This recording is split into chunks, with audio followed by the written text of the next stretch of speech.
Welcome. Our story today is titled, Night 11 of Arabian Nights, The Genie of the Well and the Magic Carpet. From fairy tales, close your eyes and listen.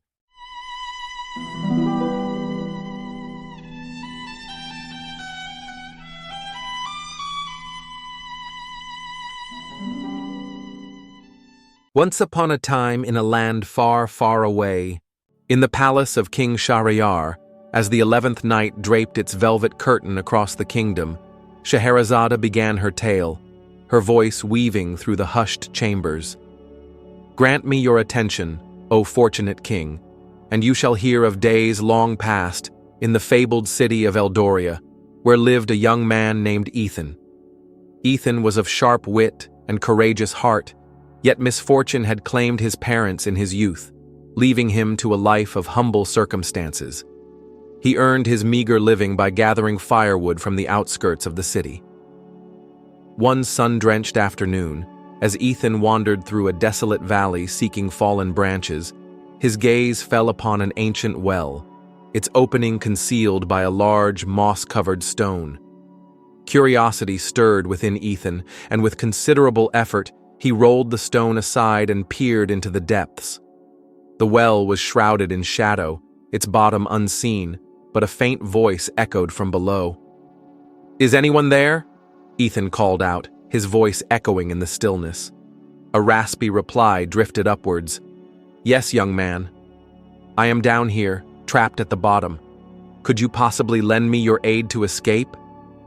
Pity filled Ethan's heart for the unseen speaker, and without hesitation, he resolved to help. He retrieved a length of sturdy rope he carried with him and carefully lowered it into the well. After a moment, he felt a significant weight tugging on the rope. Bracing his feet against the well's edge, Ethan began to pull with all his strength. Slowly but surely, he managed to draw a strange and imposing creature from the darkness below. The being was immense, its body covered in coarse black fur, and its eyes glowed with a fierce red light like burning embers. A wave of terror washed over Ethan at the sight, and he nearly fled, but the creature spoke in a surprisingly gentle tone. "Fear not, young man. I am not as malevolent as my appearance might suggest. You have saved my life, and for that, I shall reward you handsomely." Ethan, taken aback by the creature's words, stammered, Who are you? And how did you come to be trapped in that well?" The creature answered, "I am Malazar, a genie of this very valley. A wicked sorcerer imprisoned me within those depths for what seemed like an eternity. Now that you have released me from my confinement, I shall grant you a single wish, anything your heart desires." Ethan pondered for a moment, the possibilities swirling in his mind. Finally, he declared, "I wish to become the wealthiest man in all of Eldoria." In an instant, the dusty valley vanished, and Ethan found himself standing before a magnificent palace, the likes of which he had never even dreamed existed. Its walls shimmered with gold and gleamed with polished marble, and sprawling, verdant gardens surrounded it. Ethan gasped in disbelief. Could his wish have been granted so swiftly? As Ethan hesitantly stepped towards the grand entrance of the palace, the massive doors swung inward as if by unseen hands, seemingly welcoming him. He entered a world of opulence beyond imagination.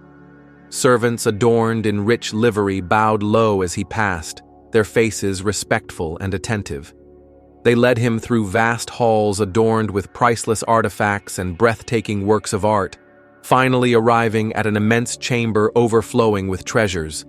Chests laden with gold coins, coffers brimming with shimmering jewels, and artifacts of exquisite craftsmanship filled the room. Ethan could scarcely believe the sight before him. He, the humble woodcutter, was now surrounded by wealth beyond measure. While Ethan was still absorbing the sheer scale of his newfound riches, the genie, Malazar, appeared before him once more. "Ethan," Malazar said, his voice carrying a note of solemnity, "I have fulfilled your wish. You are now the wealthiest man in Eldoria. This palace and all that it contains are yours. Enjoy your prosperity, but remember that such power comes with great responsibility. Use it wisely and justly." With these words, Malazar vanished in the blink of an eye, leaving Ethan alone in his opulent surroundings. Ethan spent his days in the luxurious palace, indulging in a life of unparalleled comfort. He wore the finest silks, feasted on the most delectable foods, and was attended to by an army of servants who anticipated his every need. Yet, despite the extravagance that surrounded him, a sense of unease and loneliness began to creep into Ethan's heart. He found himself longing for the simplicity of his former life, missing his old friends and the familiar camaraderie of the village. One quiet evening, as Ethan sat in his grand hall, a sense of emptiness washed over him, prompting him to reflect on the genie's words about responsibility. He resolved to use his newfound wealth for the good of the city and its people. The following day, Ethan instructed his servants to seek out the poor and needy throughout Eldoria.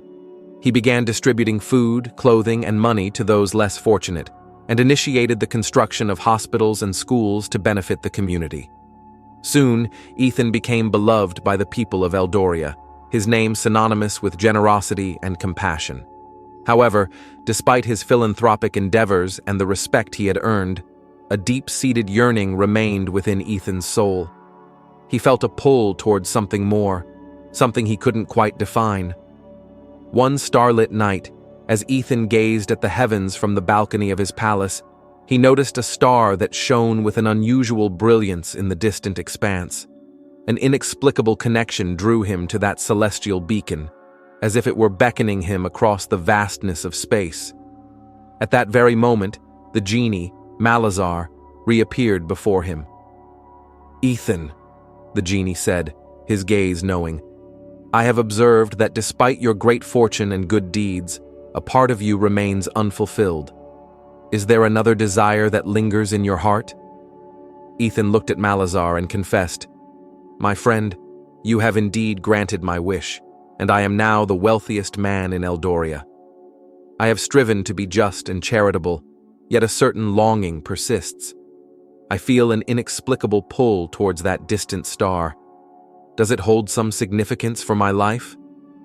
Malazar smiled enigmatically and replied, "That star, Ethan, is the beginning of another tale, a tale that will lead you to realms beyond your wildest imaginings. But the path to it is fraught with peril and wonder. What tale lies hidden amongst the stars? And will Ethan, the once humble woodcutter, embark on this new and mysterious journey? The answer awaits in the unfolding nights." "Tell me, good Malazar," Ethan urged, his voice filled with anticipation. "What is the tale behind that distant star, and how may I find this legendary flying carpet?" Malazar's enigmatic smile widened. "The star you see, Ethan, is indeed a portal, a shimmering gateway to a realm of wonders beyond mortal comprehension. It is a land bathed in ethereal light and ruled by beings of immense power. However, this realm is not easily reached. The only means by which a mortal can traverse the celestial expanse to reach it is the legendary flying carpet, a relic of immense magic." Ethan's heart quickened with excitement. "A flying carpet? Such a thing exists?" "Indeed it does," Malazar confirmed. "But it lies hidden, awaiting a worthy seeker. The carpet rests within the ruins of the City of Ghosts, a desolate place abandoned to the sands of the great desert. It is said to be haunted by spectral guardians and imbued with ancient magic that deters all but the most courageous." Malazar then produced a piece of aged parchment from thin air. "This map, Ethan, will guide you to the City of Ghosts. Be warned, the journey is perilous, and the city itself holds many secrets and dangers." Ethan gratefully accepted the map, his fingers tracing the faded lines and symbols. "I fear no danger, good Malazar, if it leads me to understanding the mystery of that star." The following morning, as the first rays of dawn painted the sky, Ethan made ready for his journey. He packed provisions, dried fruits, bread, and a leather flask of water, and donned sturdy traveling clothes. He bid farewell to the servants of the palace, his heart filled with a mix of trepidation and excitement. With the map safely tucked into his belt, Ethan set off eastward, towards the vast expanse of the great desert that lay beyond the familiar borders of Eldoria. The journey was arduous and tested Ethan's resolve at every turn. The sun beat down relentlessly, turning the sand into a shimmering mirage that danced on the horizon. Days bled into nights under the cold, watchful gaze of the desert stars. Ethan faced scorching winds that whipped sand into stinging clouds and navigated treacherous dunes that shifted without warning beneath his feet. More than once, thirst threatened to overcome him, but he conserved his water and pressed onward, driven by the image of the radiant star that beckoned him from afar. As the map indicated, after many days of relentless travel, a ghostly silhouette began to rise from the horizon.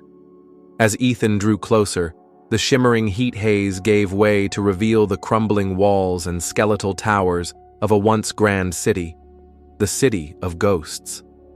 An eerie silence hung in the air, broken only by the whisper of the wind whistling through the deserted streets. The city appeared lifeless, its buildings choked with sand and the remnants of a forgotten civilization. A shiver traced its way down Ethan's spine as he stood at the edge of the city, the setting sun casting long, eerie shadows across the desolate landscape. The very air seemed heavy with a sense of mystery and foreboding. He hesitated for a moment, a knot of apprehension tightening in his stomach.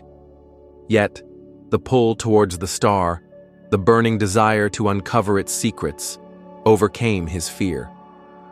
Taking a deep breath, Ethan stepped across the threshold of the abandoned city, ready to face whatever spectral guardians or ancient magic awaited him within its crumbling walls. The silence of the city of ghosts held its breath, waiting to reveal its secrets to the brave traveler.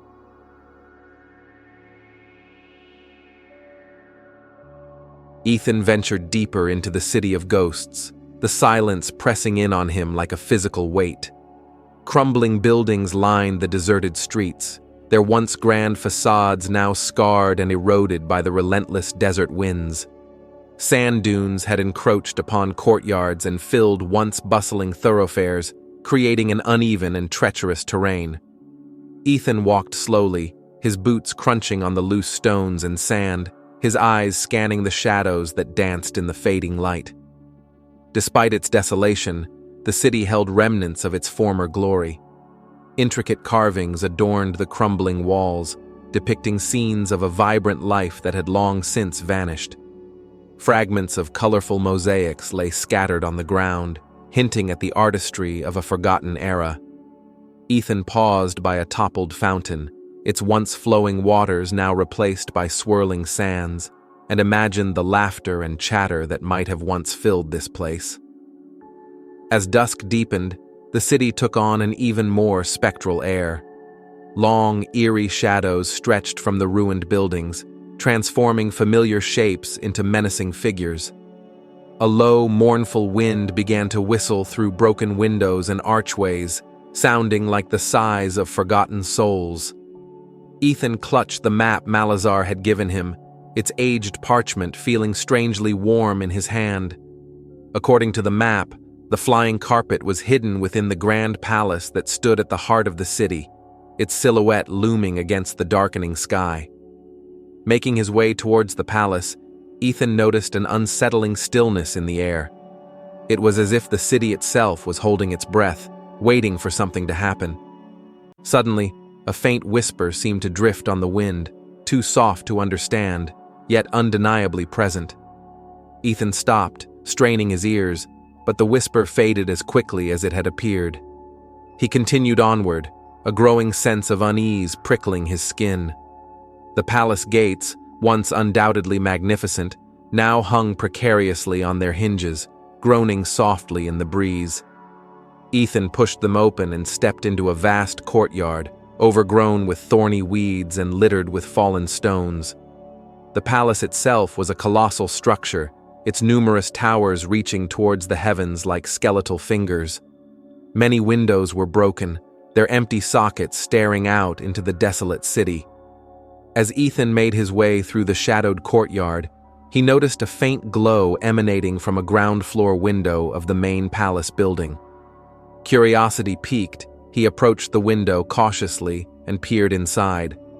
The room within was surprisingly intact. Dusty furniture stood arranged as if awaiting its occupants, and cobwebs draped across every surface.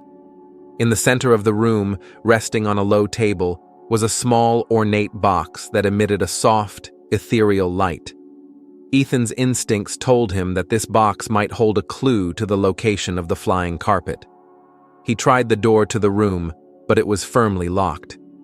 Examining the window, he found that the latch was broken. With a bit of effort, he managed to push the window open enough to squeeze through. He landed softly on the dusty floor and approached the table with the glowing box.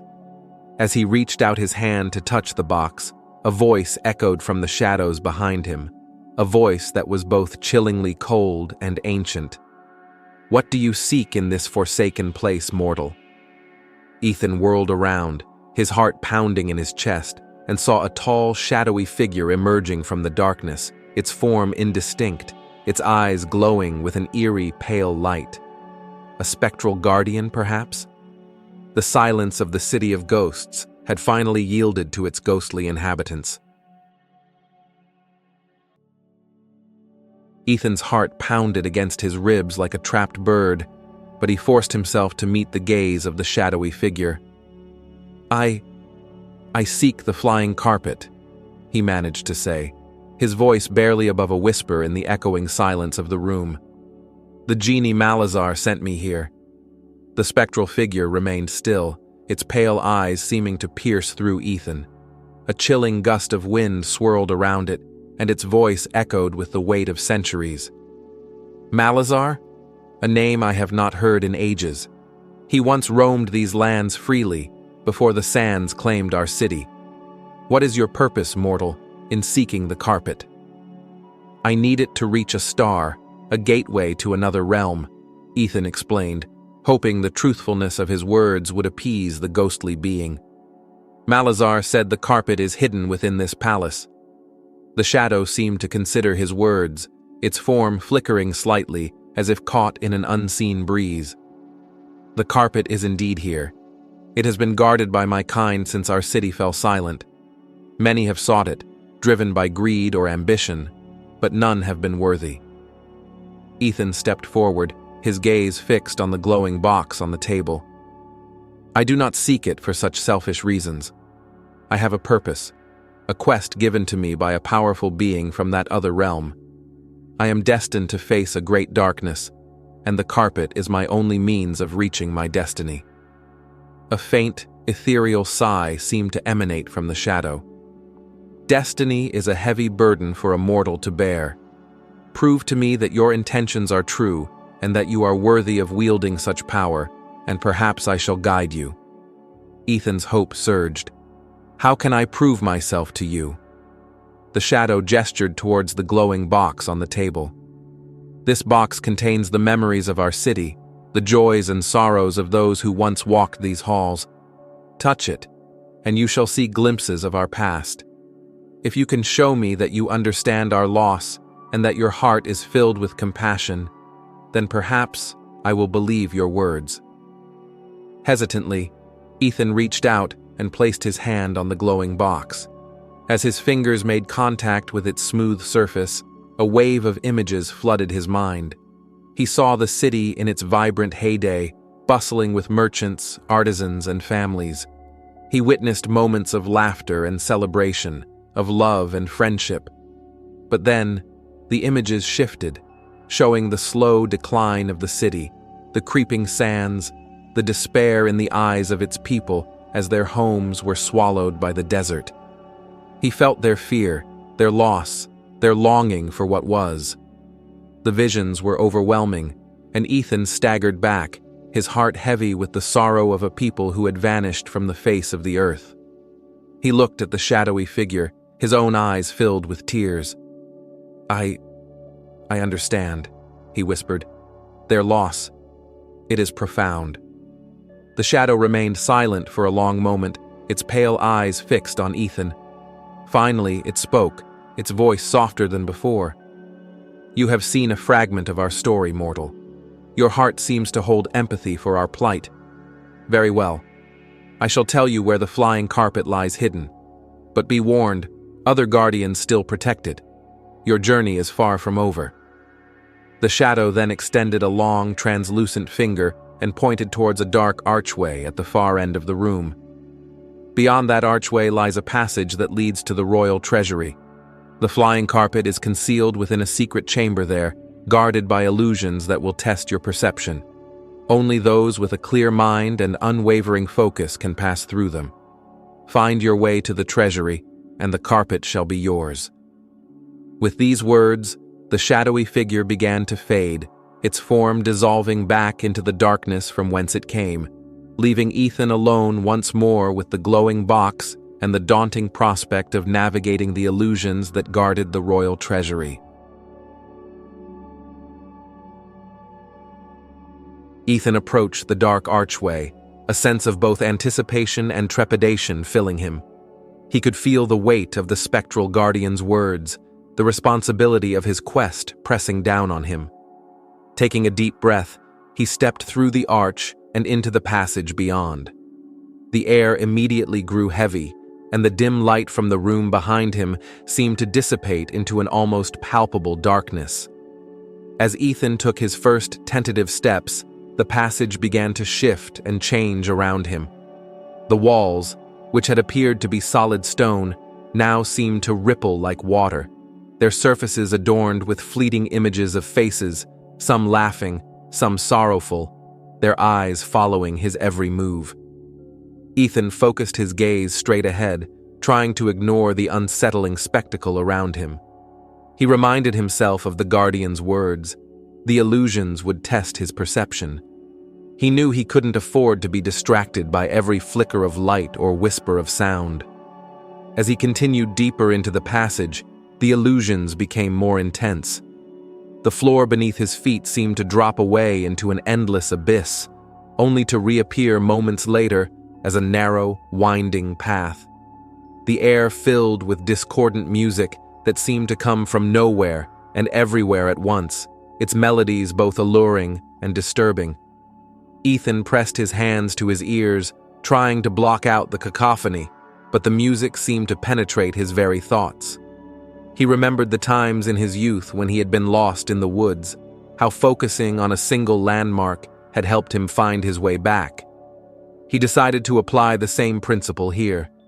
He fixed his gaze on a point of light that seemed to glimmer faintly at the end of the passage, and concentrated all his efforts on moving towards it, ignoring the shifting walls and the disorienting sounds. Suddenly, the passage ahead of him seemed to split into multiple pathways, each one identical to the next. Doubt flickered in Ethan's mind. Which path should he choose? Was this another illusion meant to trap him? He closed his eyes for a moment, trying to clear his head. He thought back to the memories he had seen in the glowing box, the sense of loss and longing. He reminded himself that his quest was not just for himself, but for the fate of his world. With renewed determination, Ethan opened his eyes and chose the path that felt, inexplicably, the most solid beneath his feet. As he walked down this path, the other pathways began to fade and disappear, confirming his intuition. Finally, after what seemed like an eternity, the passage opened into a large, circular chamber. The walls of the chamber were lined with shelves filled with glittering gold coins, precious jewels that shimmered in the faint light, and ornate artifacts of untold value. This must be the royal treasury. Ethan's eyes scanned the room, searching for any sign of a hidden chamber or the flying carpet. In the center of the treasury stood a large, intricately carved chest made of dark wood. It was adorned with symbols he did not recognize, and a heavy padlock secured its lid. Ethan approached the chest, a feeling that this might be the final hiding place of the carpet washing over him. He tried to lift the heavy lid, but it wouldn't budge. He examined the padlock closely, but there was no keyhole to be seen. As he ran his fingers over the surface of the chest, he felt a faint tremor beneath his hand, and a low, humming sound filled the air. Suddenly, the symbols on the chest began to glow with an eerie light, and a voice echoed in the chamber, a voice that seemed to come from the chest itself. "Only one who speaks the ancient words may unlock my secrets." Ethan stared at the chest, a sense of awe mixed with frustration washing over him. Ancient words? He had no knowledge of any such language. He racked his brain, trying to recall anything he might have heard or seen during his journey that could offer a clue. The spectral guardian had spoken in a formal, almost archaic manner, but it wasn't a specific language he recognized. The map had symbols, but no accompanying words. Even Malazar had spoken in the common tongue of Eldoria. He ran his hands over the smooth, dark wood of the chest again, trying to decipher the intricate symbols that now glowed faintly. They seemed to writhe and shift beneath his fingertips, almost as if they were alive. Could the symbols themselves be the ancient words the chest spoke of? He tried tracing them with his finger, speaking the shapes as he did so, but the chest remained stubbornly sealed, the humming sound continuing unabated. Frustration mounting, Ethan sank to his knees in front of the chest. He closed his eyes, trying to empty his mind and focus on the task at hand. He pictured the spectral guardian, its sorrowful eyes, the weight of its city's history. He thought of Malazar's cryptic warnings about the journey and the power the flying carpet held. He even pictured the radiant star, his ultimate destination, and the unknown destiny that awaited him there. As he focused on these memories and thoughts, a series of sounds began to form in his mind, not words in any language he knew, but rather rhythmic chants, echoes of a time long past. They felt primal and powerful, resonating deep within his very being. Could these be the ancient words the chest spoke of? Hesitantly, Ethan began to vocalize the sounds, his voice trembling slightly at first, then gaining confidence as the rhythmic phrases flowed from him. He wasn't sure what the sounds meant, but as he spoke them, the glowing symbols on the chest pulsed with a brighter light, and the humming sound intensified, vibrating through the chamber. He continued to chant the ancient sounds, his voice echoing in the vast treasury. As he reached the end of one particular phrase, he felt a slight click from the padlock on the chest. Hope surged through him. He tried the phrase again, and this time, the click was more distinct. With a final, determined effort, Ethan repeated the entire sequence of sounds, his voice ringing with newfound certainty. A loud clunk echoed through the treasury, and the heavy padlock sprang open, falling to the dusty floor with a resounding thud. Ethan held his breath, his heart pounding in anticipation. Slowly, with trembling hands, he reached for the lid of the chest and began to lift it. The heavy lid creaked open, revealing the contents within. But instead of the luxurious fabric of a flying carpet, Ethan found the chest filled with sand. Fine, golden sand, as if the very desert had been poured into this ancient receptacle. Disappointment washed over him. Had he been tricked? Was the flying carpet not here after all? As he reached into the chest, sifting his fingers through the cool sand, his hand brushed against something hard and smooth, hidden beneath the surface. He pulled it out, and in the dim light of the treasury, he saw that it was a small, intricately carved wooden box, no bigger than his palm. This box was also locked, but unlike the chest, it had a small, visible keyhole. Had he finally found the true hiding place of the flying carpet? And where could he possibly find the tiny key to unlock this final secret? Ethan turned the small wooden box over in his hands, his fingers tracing the delicate carvings that adorned its surface.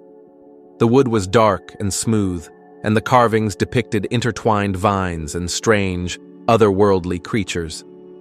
He examined the tiny keyhole, noting its unusual shape. It was circular with a small indentation at the bottom. It was unlike any keyhole he had ever seen. He carefully placed the box down on one of the dusty shelves and began a meticulous search of the treasury. He ran his hands along the rows of gold coins, sifting through the piles of jewels, hoping to find a tiny, ornate key hidden amongst the riches. He even plunged his arms back into the chest of sand, feeling around every corner and crevice, but his efforts yielded nothing. The treasury remained silent, the only sound Ethan's own breathing and the occasional rustle of his clothes. The faint light that permeated the chamber seemed to mock his efforts, illuminating countless treasures, but keeping the one thing he needed hidden from his sight. Growing increasingly frustrated, Ethan retraced his steps, examining the room again with a more critical eye. He looked at the walls, the floor, even the ceiling, searching for any hidden compartments or clues that might lead him to the key. He remembered the illusions in the passage, how they had tested his perception. Could the key be hidden by another such trick? He ran his hand along the walls, pressing against the cold stone, searching for any loose bricks or hidden mechanisms. As he pressed against one particular section of the wall near the large chest, he felt a slight give. Excitement surged through him. He pressed harder, and with a soft click, a small section of the wall slid inward, revealing a tiny alcove. Inside the alcove, resting on a velvet cushion, was a small key. It was made of a dark, almost black metal, and its head was shaped like a coiled serpent, with tiny ruby eyes that seemed to gleam in the dim light. The shape of the keyhole on the small wooden box flashed in Ethan's mind. It was a perfect match. With trembling hands, Ethan reached for the key, his heart pounding with anticipation. He carefully carried it back to the wooden box and inserted it into the keyhole. It slid in smoothly, and with a soft click, the lock turned. Ethan took a deep breath and slowly lifted the lid of the small wooden box. Inside, nestled on a bed of crimson velvet, was a small, intricately folded piece of fabric. It was made of a material unlike anything Ethan had ever seen. It shimmered with all the colors of the rainbow and felt incredibly light and soft to the touch. Could this be the legendary flying carpet? It seemed too small to carry even one person. As Ethan reached for the fabric, intending to unfold it, a sudden gust of wind swept through the treasury, extinguishing the faint light and plunging the chamber into darkness.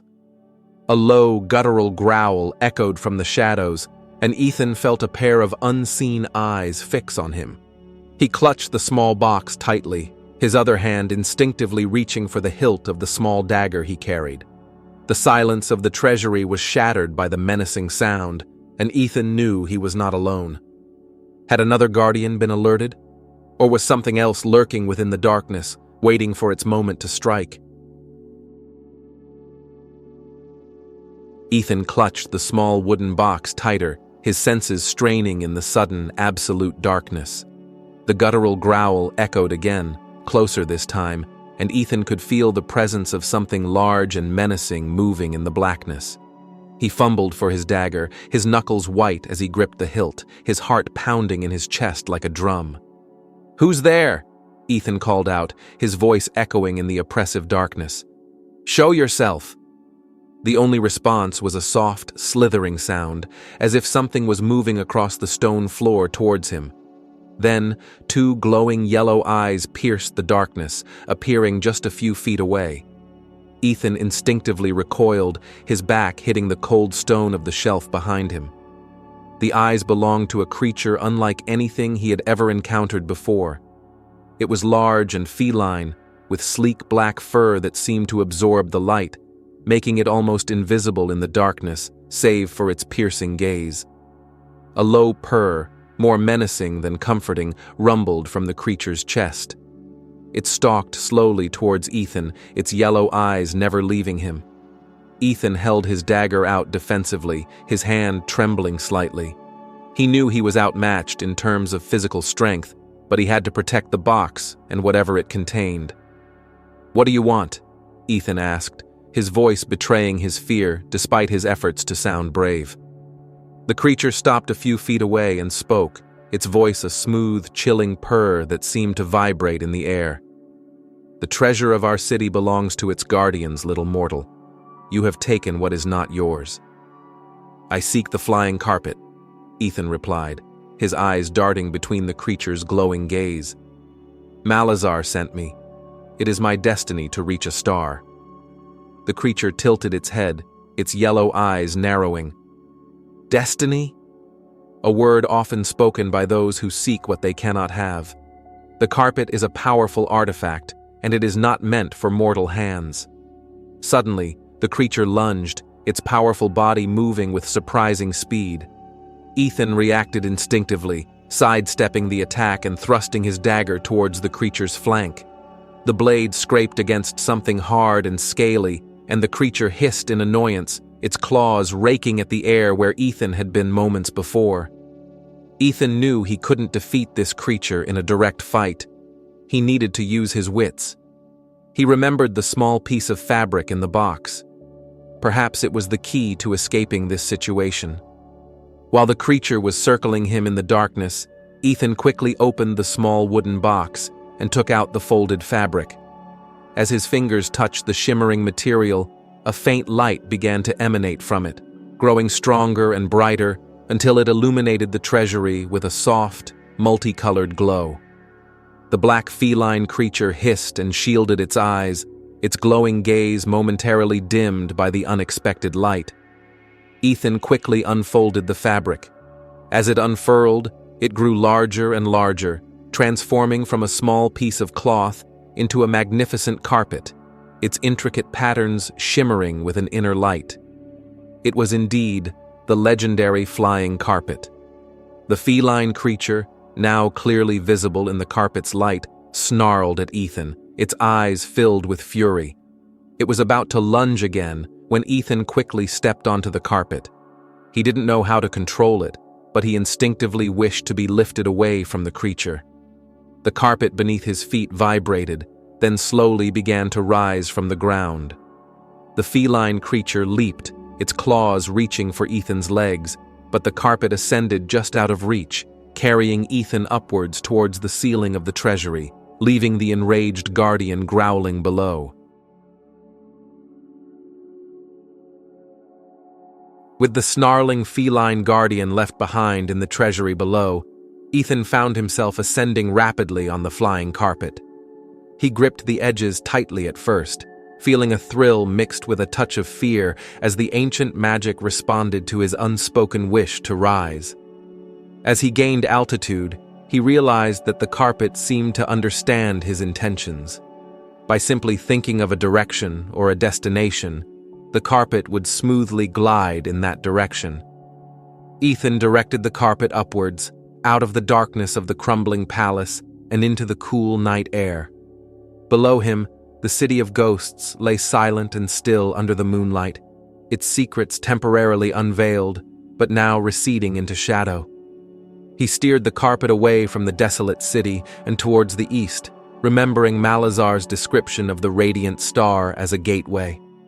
As he soared higher, the familiar landscape of the desert gave way to the vast, star-dusted expanse of the night sky. The air grew thin and cold, but the carpet seemed to generate a gentle warmth around him. He gazed in awe at the celestial tapestry above, the myriad stars twinkling like countless diamonds scattered across an endless black cloth.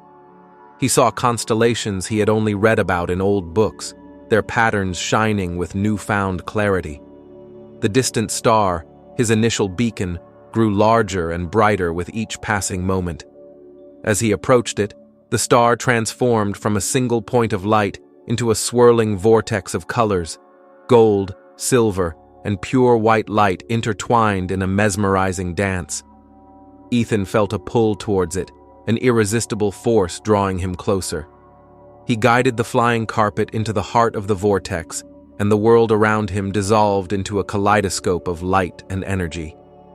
When the swirling subsided, Ethan found himself in a realm unlike anything he had ever imagined.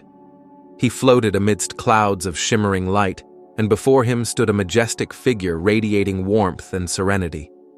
It was the being Malazar had hinted at, a guardian of the star, much like the Nur Samawat from the tales of old. Let us call him Lumina, the luminary of the heavens. Lumina smiled, a gentle radiance that filled Ethan with a sense of peace. Welcome, Ethan, son of Eldoria. Your journey has been long, but your heart is true. Malazar has guided you well. You know me? Ethan asked, astonished.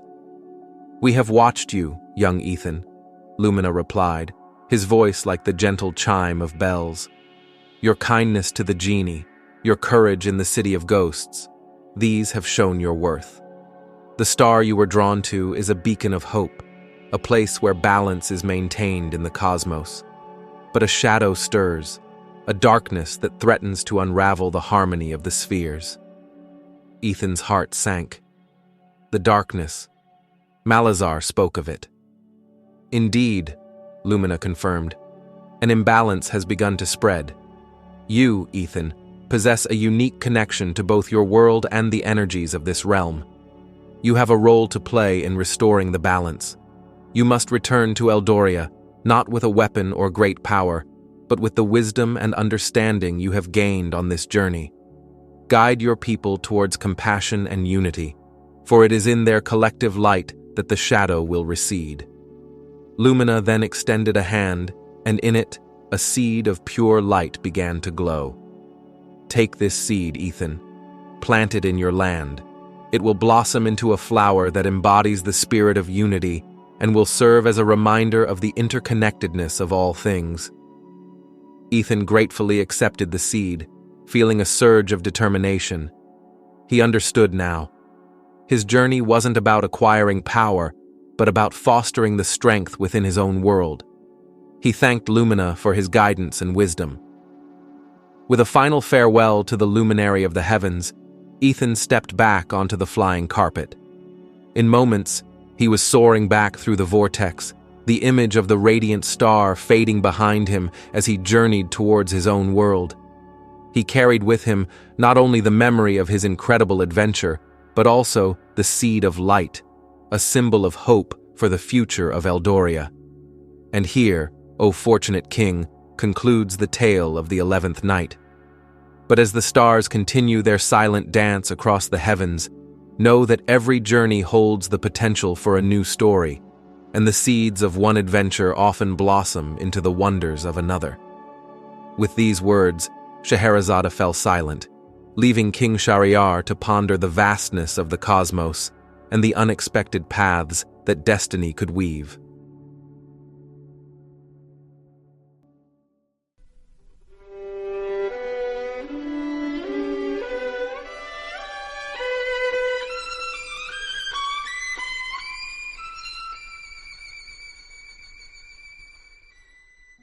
And here the story ends. Follow more stories on the Eastern Nights channel. If you like the story, don't forget to like and subscribe to the channel to receive all new updates, and let us know your opinion in the comments.